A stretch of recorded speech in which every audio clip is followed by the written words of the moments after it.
May I come in, sir? Yes, please do. Good morning, sir. Good morning. Good morning. Please take your seat. Thank you, sir. आप कमलेश हैं? Yes, sir. Kamlesh Hindi में comfortable हैं? Yes, sir. Hindi में ही बात करना चाहेंगे? Yes, sir.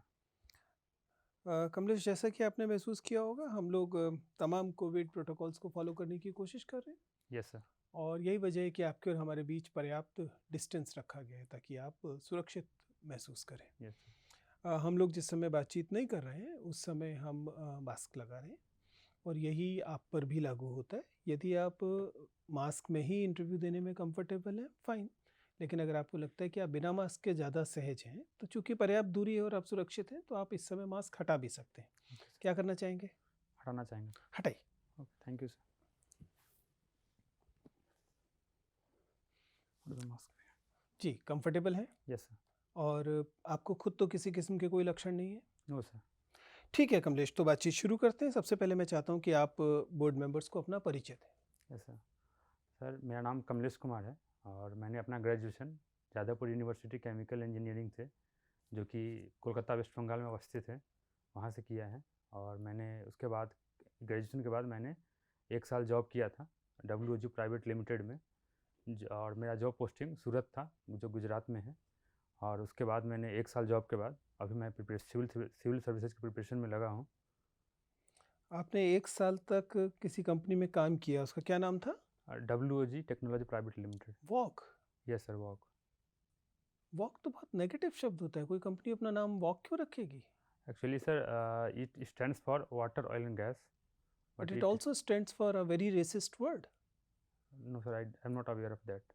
You never googled your word? Woke का क्या मतलब है? No sir, because I thought when I was introduce for the, जब मैं इंट्रोड्यूस किया गया अपने कंपनी में, तब मुझे बताया गया कि WOG stands for the water oil and gas, so it primarily work for the water oil and gas sectors. क्या काम था आपका? मेरा काम सर, जो रिलायंस इंडिया लिमिटेड में, जो सूरत में था, वहाँ पे ETP प्लांट था, उसका रिट्रोफिटिंग का जॉब था, जो EPC कॉन्ट्रैक्ट दिया गया था हमारे कंपनी को। तो मेरा प्राइमरीली वहाँ पे साइट इंजीनियर के तौर पे था, जो भी साइट रिलेटेड जितने भी जॉब्स होते हैं उसको एग्जीक्यूट करना मेरा प्राइमरी जॉब था। रिलायंस और मेरी कंपनी के बीच और डिज़ाइन और प्रोसेस के बीच जो भी समन्वय बैठाना था, उसके लिए मेरा काम था। आपने भूगोल का विषय लिया भी है यस सर। और ग्रीन टेक्नोलॉजी एरिया में आप काम कर रहे थे, तो Yes, sir. पर्यावरण का की अच्छी जानकारी आपको होगी। मुझे बताइए कि जो नॉर्मल सिटी वेस्ट होता है, Yes, sir. जो वाटर वेस्ट होता है, वेस्ट वाटर में, उसमें क्या क्या प्राइमरी पॉल्यूटेंट्स होते हैं? प्राइमरी पॉल्यूटेंट्स,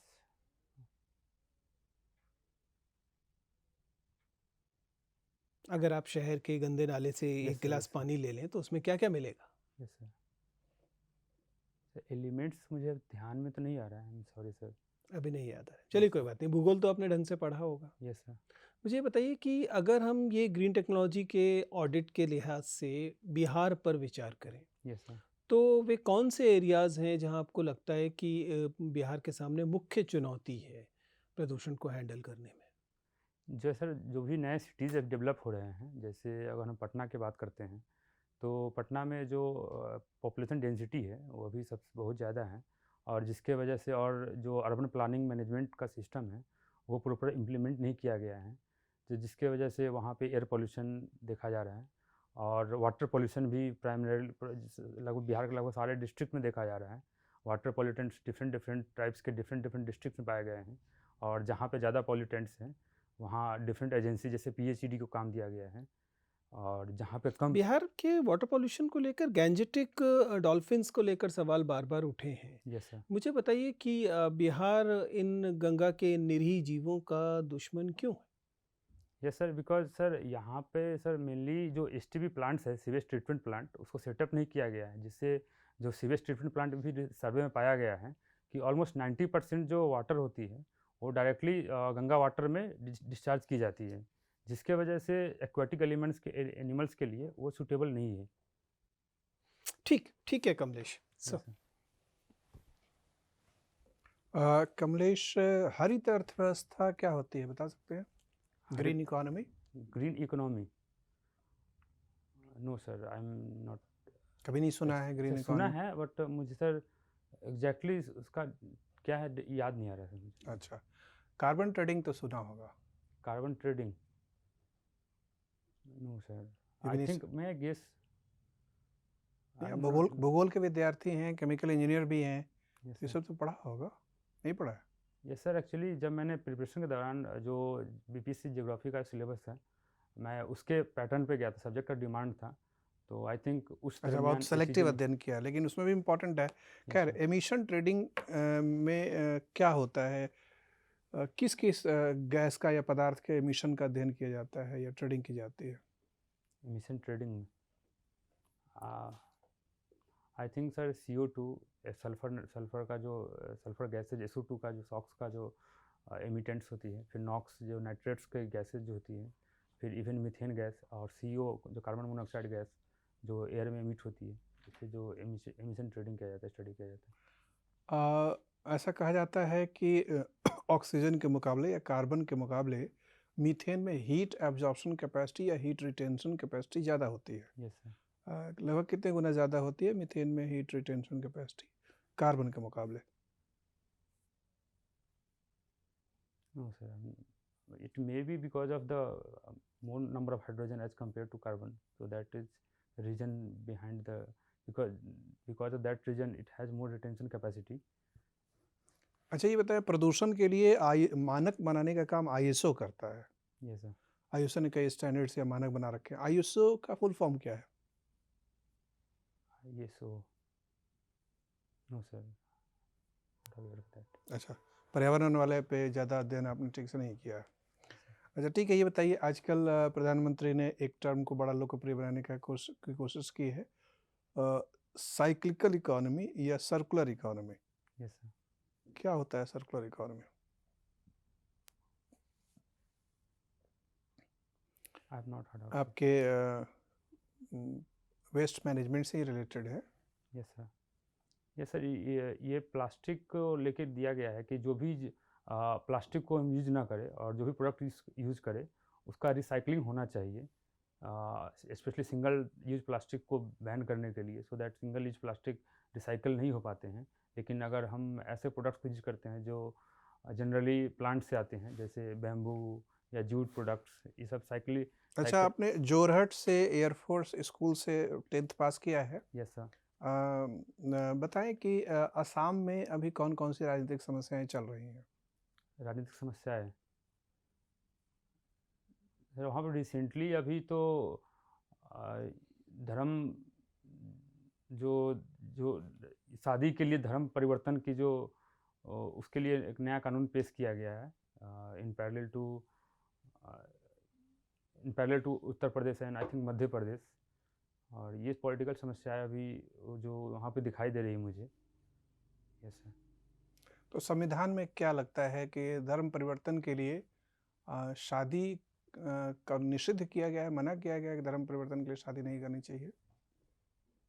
सर, ये राइट टू लिबर्टी में आता है कि और इवन राइट टू लिबर्टी में, और इस संविधान में इसके लिए प्रोविज़न तो नहीं दिया गया, लेकिन फंडामेंटल राइट्स हम इसका एक परिप्रेक्ष्य ले सकते हैं कि उसमें, लेकिन अगर देखा जाए तो राइट टू लिबर्टी इसके साथ कॉन्ट्राडिक्ट भी करता है, और ये डिपेंड करता है सर स्टेट्स और वहाँ की। ठीक है कमलेश। कमलेश, आप तो वैशाली से आते हैं? Yes sir. मुझे बताएं, वैशाली जनपद का सेक्स रेशियो क्या है? Sex ratio, it is around 900। आप श्योर नहीं हैं? No sir, I am not sure. ठीक है, बिहार राज्य का सेक्स रेशियो कितना है? 918। 918। Yes sir. ठीक है, तो आसपास है या कम या ज़्यादा है? Definite sure. आपके जनपद का? उससे आई थिंक उसके आसपास ही होना चाहिए। आसपास ही होना चाहिए, कोई बात नहीं। चाइल्ड सेक्स रेशियो कितना है? 935। 935। Yes sir. अगेन श्योर है? या for Bihar it is sure. जनपद का पूछ रहा हूँ मैं। नो सर, जनपद नॉट। ठीक, कोई बात नहीं। मुझे बताएं कि वैशाली जनपद से लगने वाले अन्य जनपदों के नाम, कौन कौन से जनपद हाँ सीमा शेयर करें? यस सर, इसके साउथ में पटना डिस्ट्रिक्ट आती है। ठीक है। और इसके वेस्ट में, पश्चिम में सारण डिस्ट्रिक्ट आती है, जिसे छपरा नाम से भी जाना जाता है। और इसके नॉर्थ में मुजफ्फरपुर आती है, और इसके ईस्ट में समस्तीपुर आते हैं। वैशाली में कुछ दर्शनीय स्थल भी हैं? Yes sir. कौन से? सर वैशाली एक ऐतिहासिक स्थल रहा है और ये महावीर जी की जन्मभूमि और बुद्ध जी की कुछ 52 पोखर जैसा कुछ है। 52 पोखर, यस सर, 52 पोखर भी है और जो कि वैशाली में ही है। वैशाली में ही है।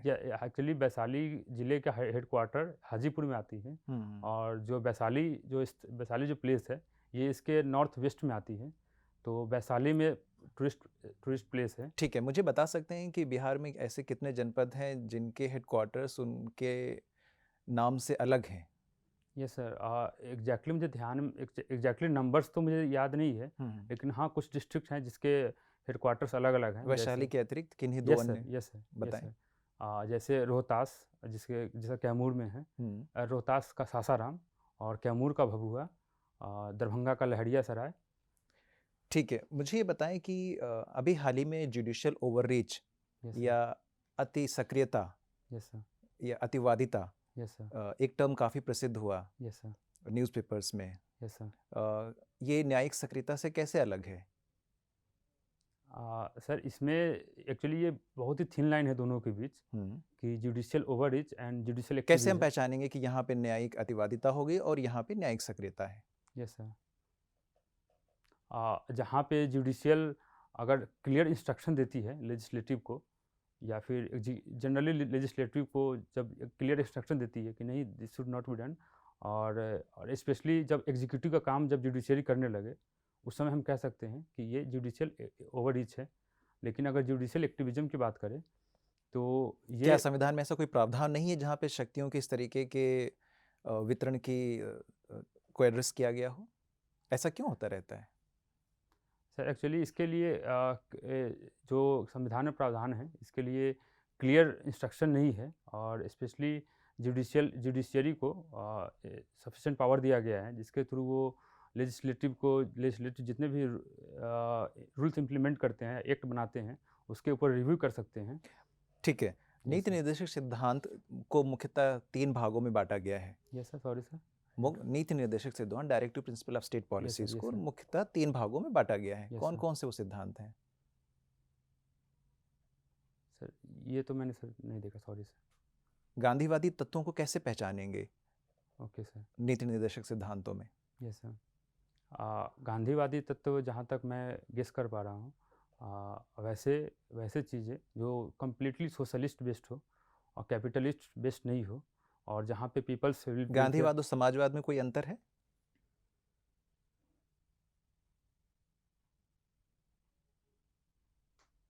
सर मैं क्लियर गेस तो अभी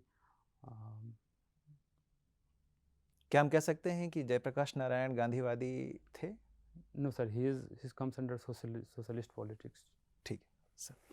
ओके, कमलेश अंतर्राष्ट्रीय पटल पर तो थोड़ी बहुत नज़र रख ही रहे होंगे। Yes sir. मुझे बताइए कि हाल में कोविड ने अंतर्राष्ट्रीय संबंधों को कैसे प्रभावित किया? यस सर, कोविड एक कहा जा सका 100 साल के बाद कहा जा सकता है एक ऐसा लोगों के लिए ड्रास्टिक चैलेंज है और पूरी दुनिया के लिए है जिसने रिलेशनशिप को भी कहीं ना कहीं इफेक्ट किया है। इसके पहले अगर हम बात करें तो एक दौर था जब ग्लोबलाइजेशन को एक बढ़ा चढ़ा। प्रभाव बताइए कि कोविड ने वर्तमान में इंटरनेशनल रिलेशंस को कैसे प्रभावित किया? यस सर, अभी प्रोटेक्शनिज्म को कहीं ना कहीं कोविड, आपका मानना है कि कोविड से प्रोटेक्शनिज्म कई देशों में बढ़ा है? Yes sir, yes sir.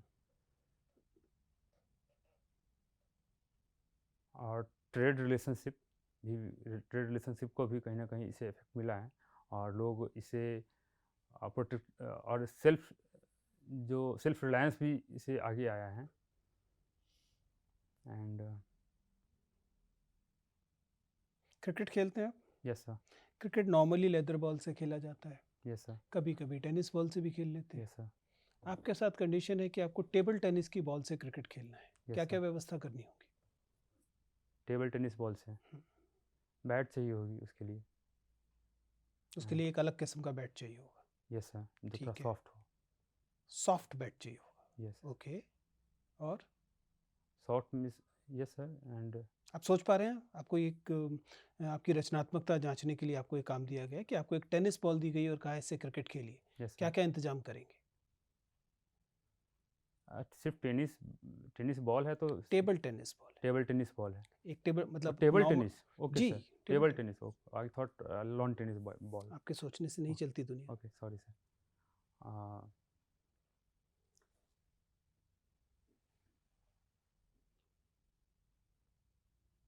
और स्मॉल ग्राउंड की ज़रूरत होगी उसके लिए। ग्राउंड चाहिए होगा, टेबल चाहिए होगी। टेबल टेनिस से अगर हमें क्रिकेट खेलनी है तो we can play on the table as well. Yes sir. चलिए, हमें हार्ड सरफेस चाहिए as a ground, what else?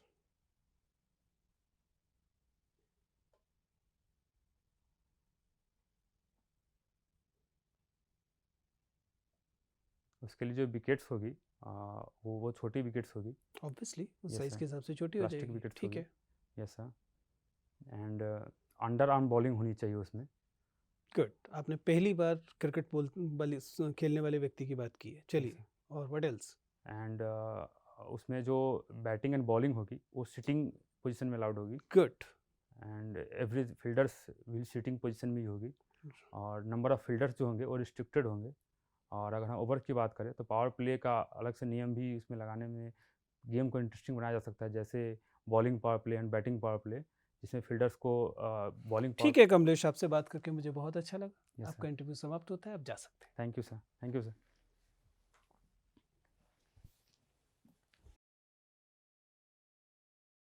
आइए बैठिए। Yes sir. Take your seat Kamlesh. Thank you sir.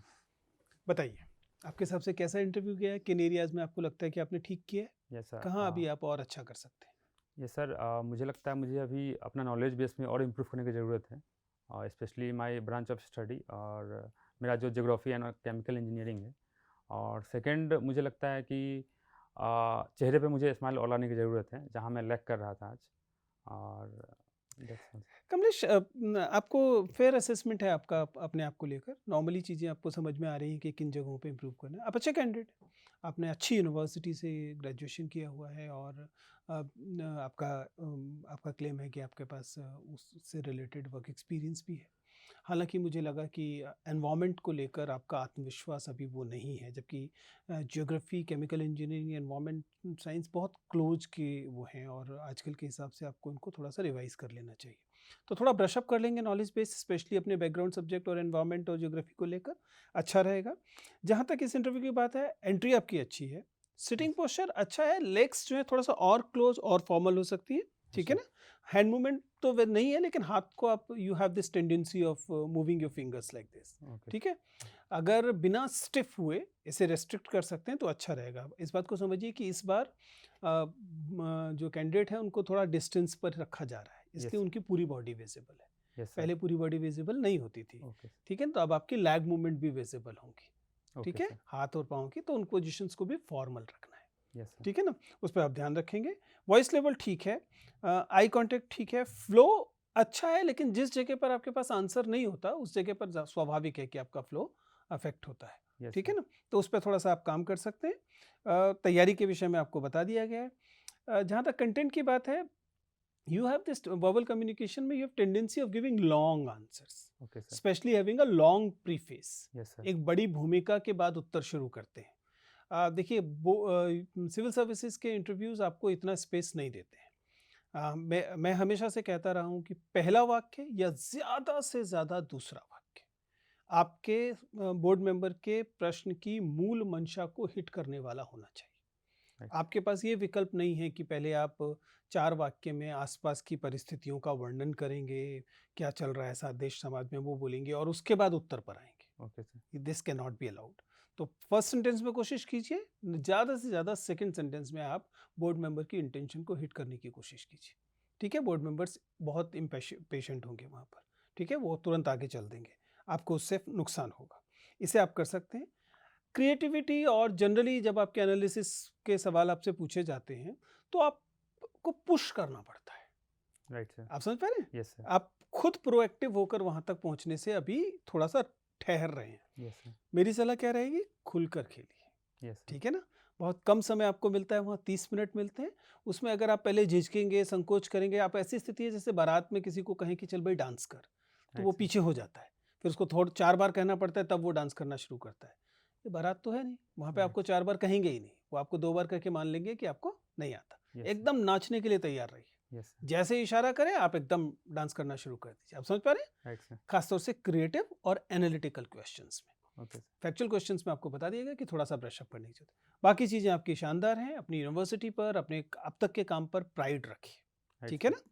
All the best. Thank you sir. ठीक। Okay sir, thank you sir.